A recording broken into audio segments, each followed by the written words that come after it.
Hello everyone, welcome back to my channel. In this video, I'm going to go over quarter one of 2021. Honestly, time has really caught up with me and we're already halfway through April somehow, so I need to get this filmed ASAP because I want to discuss quarter one. I really wanted to do this every quarter for 2021 just because I think it's going to be a big year. It kind of already has been. So I want to go over my debt, my investments, my online income, as well as my net worth. There's everything to do with my finances really. So I'm going to share my progress from January 1st of 2021 through the end of March. Obviously, I've already made some progress through April, but we're just gonna focus on those 3 months, and then I will do this every quarter. I did actually set quarter one goals, but my big goal for 2021 is to completely pay off all of my debt, which is, at the beginning, it was at $40,000. So in order to do that, I obviously need to put a pretty significant amount to my debt each month. And I will discuss if I'm on track to do that, but really I'm just being hopeful and I really am just striving for that. I'm just putting it out there and working as hard as I can to actually achieve that. But my little plan B was to at least reach a positive net worth, and I'll discuss that in a minute too. My other money goal for the year was to save $6,000 in my emergencies fund, which I will also go over that.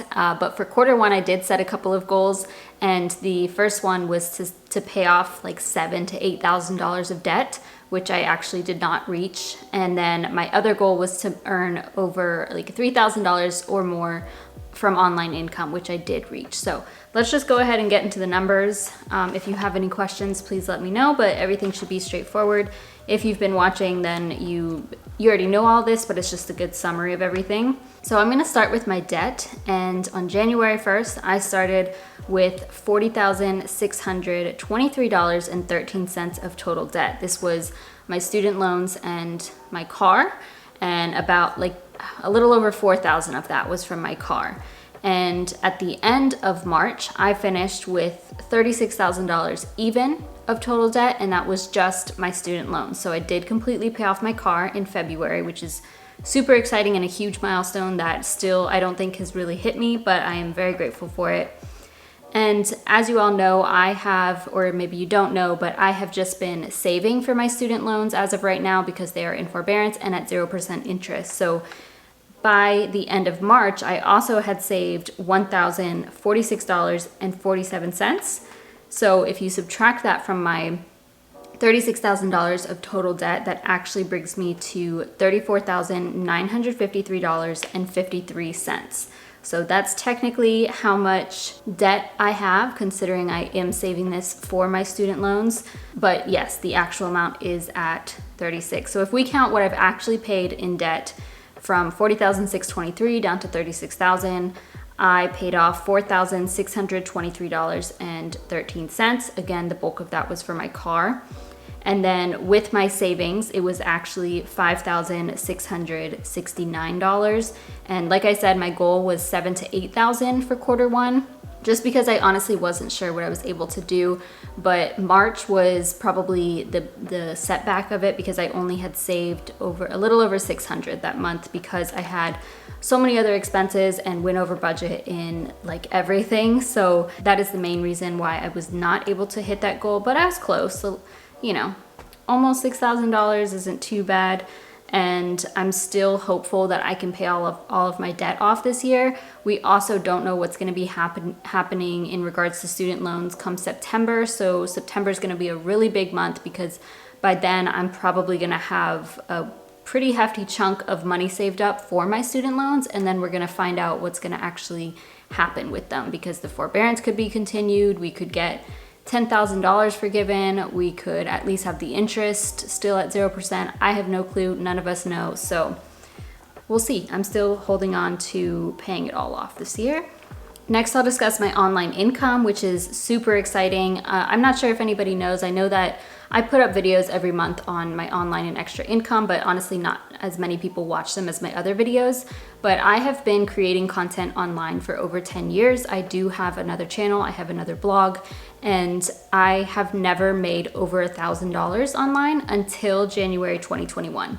And that's been a goal of mine every year since I've started. Obviously, when I first started, it was like, oh, make $100 or something smaller, but more recently, it's been reach $1,000 in 1 month, reach $1,000, and I never reached it until January 2021, which is huge for me, and the bulk of it came from this channel. And I find that pretty amazing because I'm just a person paying off my debt, and obviously I share a lot about my money. I share every single detail, so I know that not everybody's comfortable with that, but the fact that I can make money doing this is incredible to me, and I appreciate that there's a community here that is supporting me. Everybody here is amazing. Like, I literally love y'all, and it blows my mind that there are people who are, you know, Brandon, for example, if you watch my Transfer Tuesdays, he's like helping, he sends me money every week, and I'm just here posting this content, and I'm like, wow, that's pretty incredible, and I greatly appreciate anybody who is even just watching me, of course, because that supports me too. Yeah, so I am so glad I started this channel, and definitely recommend you do the same if you're on the fence about it. But anyways, like I said, I've been doing this for such a long time, and most of it I was blogging so much. I've been doing YouTube, I have another YouTube channel, and I have never seen the success that I am seeing now. So my goal for Q1 was to make at least $3,000 in online income, and I did reach that and then some. So I earned $4,503.02. So over $1,500 more than what my goal was. And obviously that helps me to pay off more debt, to save more, to invest more, to do all these things, and it's pretty incredible. This also doesn't even include the referrals that I've gotten from multiple things. So I've had referrals from for M1 Finance, which is a big chunk of, you know, money, like almost $1,000 from just referrals, which is crazy.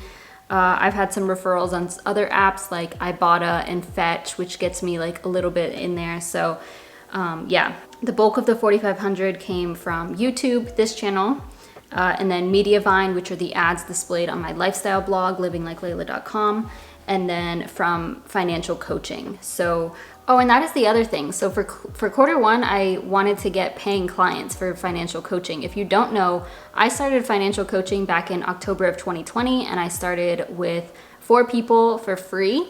And then come January, I honestly wasn't expecting much. I didn't think people would pay for this.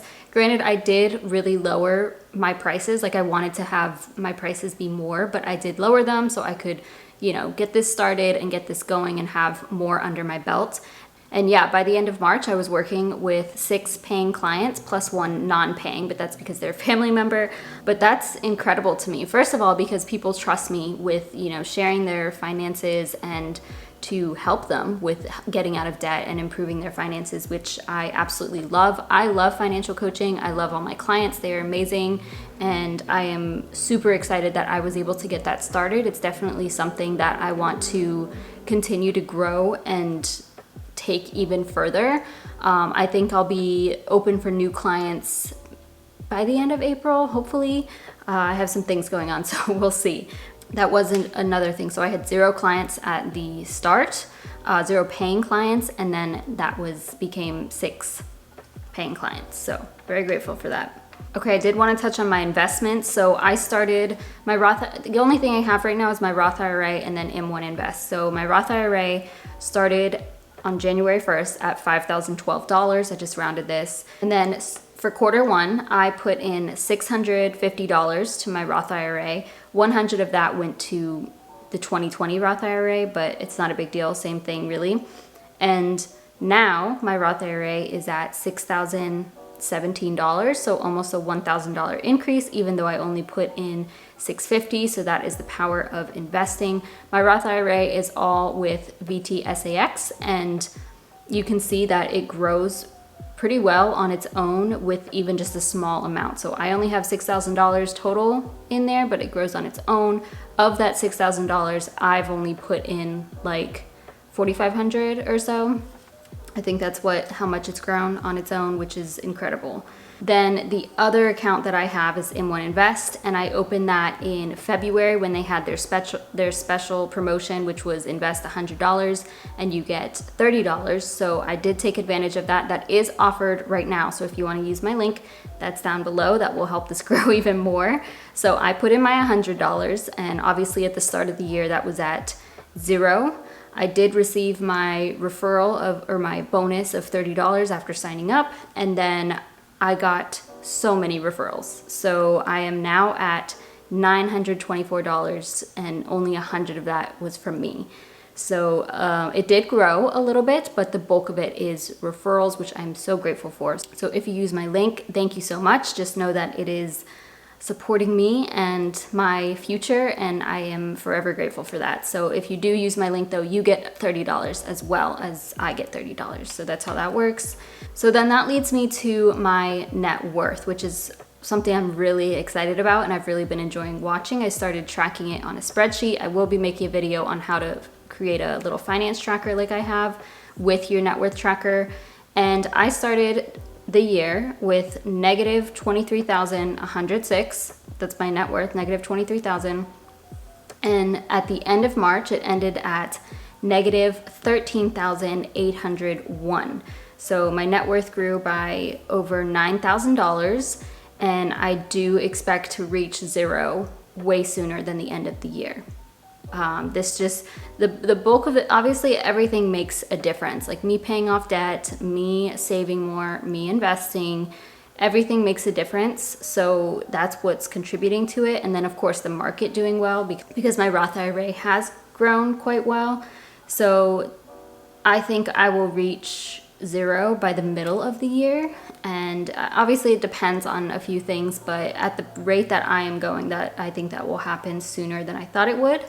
It's just pretty incredible to see, because I did start this journey with like negative 82,000 or so. I wasn't tracking at that time. So in June of 2018, when I started this, my total debt was over $82,000. I really don't think I had any savings. So I'm pretty sure it was just negative 82, possibly even more than that. I'm not sure, but come a long way in, you know, what is that, almost 3 years. So it's cool to watch your net worth grow. So if you're not tracking your net worth, I highly recommend you do. I actually have a video on that. I can put that down below. I believe that's everything though, as far as updates go. And I do have Q2 financial goals.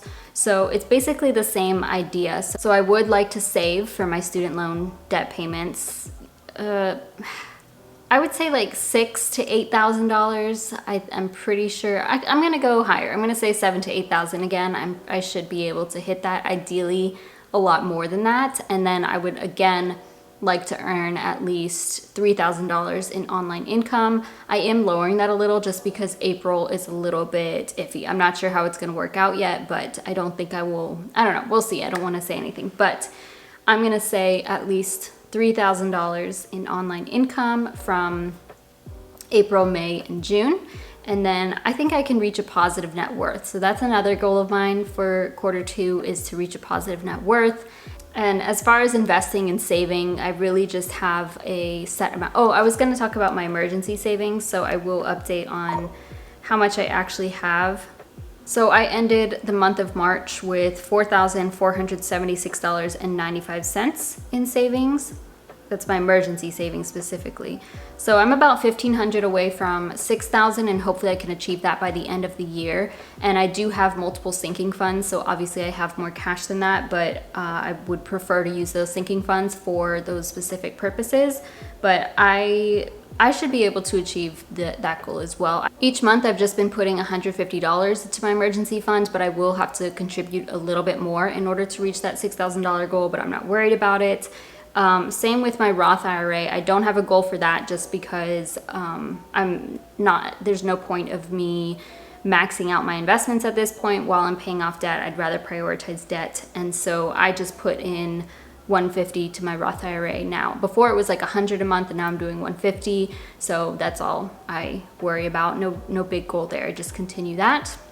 I will say it's very cool to look back and see what you've done in the last quarter, because this isn't something I typically do. I've always set quarterly goals, but never really looked back at the last quarter, not in detail like this for my finances. So it's nice to look back and see everything, and I do recommend you do this if you're somebody in the same position as I am, you like paying off debt or saving or investing, because I think a lot of time it doesn't feel like we've made much progress, but to see, you know, that my net worth increased over $9,000 and that I've paid off close to $6,000 is pretty significant. And I think we need to be proud of ourselves and actually, you know, give ourselves credit for what we're going through. But comment down below with any of your numbers from the last 3 months, from quarter one, as well as your quarter two goals.